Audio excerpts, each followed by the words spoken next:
Yeah, well, I've read the signs and your behaviour, it all fits. What behaviour? You're moody and you're secretive and you're fighting at college all the time. You're out most nights. Hello, I'm a teenager. No, it's more than that. Aaron basically is sort of going through a horrible patch of teenage life and, you know, certain things in his life where he doesn't really want to share it with Paddy. It looked like this lad gave him some sort of package. Drugs. What else can it be? Things are starting to snowball and Paddy feels like he's losing control now. He's been given this sense of responsibility to bring up this child who's 18 years old, but he's still a young 18. He's still getting into trouble. And You've been in my room. Have you been through my stuff? Well, I didn't find your stash, if that's what you're worried about. My what? Your stash, that's the word for it, isn't it? So that's what this is about? You think I'm doing drugs? No. Well, good, because I'm not. I think what you're doing is worse. Dealing. Are you mental? I know what I saw. What are you going on about? The minute he sort of says you're drug dealing and he realises he's not noticed it's a gay bar, he's relieved more than anything. Last night, I followed you. I know I shouldn't have done, but I needed to know what was going on. You had no right. Saw you outside that pub. Yeah, I never went in. I saw you with that lad that brought your phone back, the one that you said you didn't even know, but it looked like you did know him. It looked like you were there meeting him. it's only when he then checks on the internet about the nightclub that he's been to and he thinks, oh, and the penny drops. It's a gay pub. But then you knew that, didn't you? When I first read it, I thought, oh, that's really sharp. You know, he just comes in and says, I've looked on the internet, it's a gay club, you're gay, aren't you?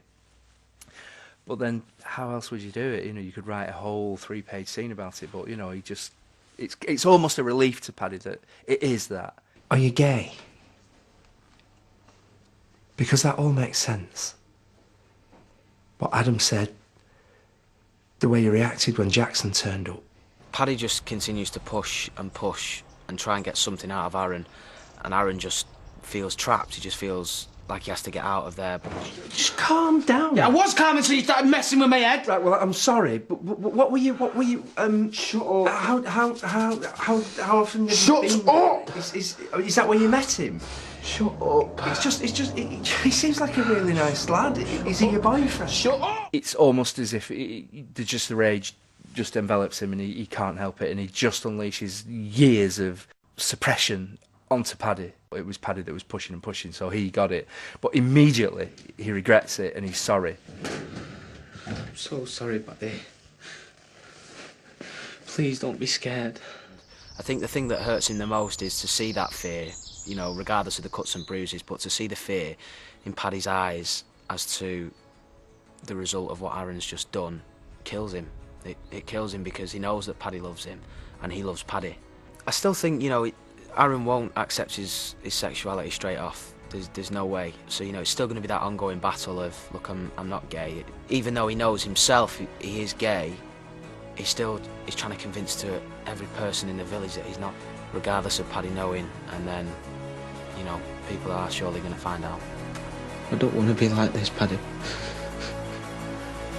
You don't have a choice. If you're gay, then you're gay. And that's just... And you are, aren't you?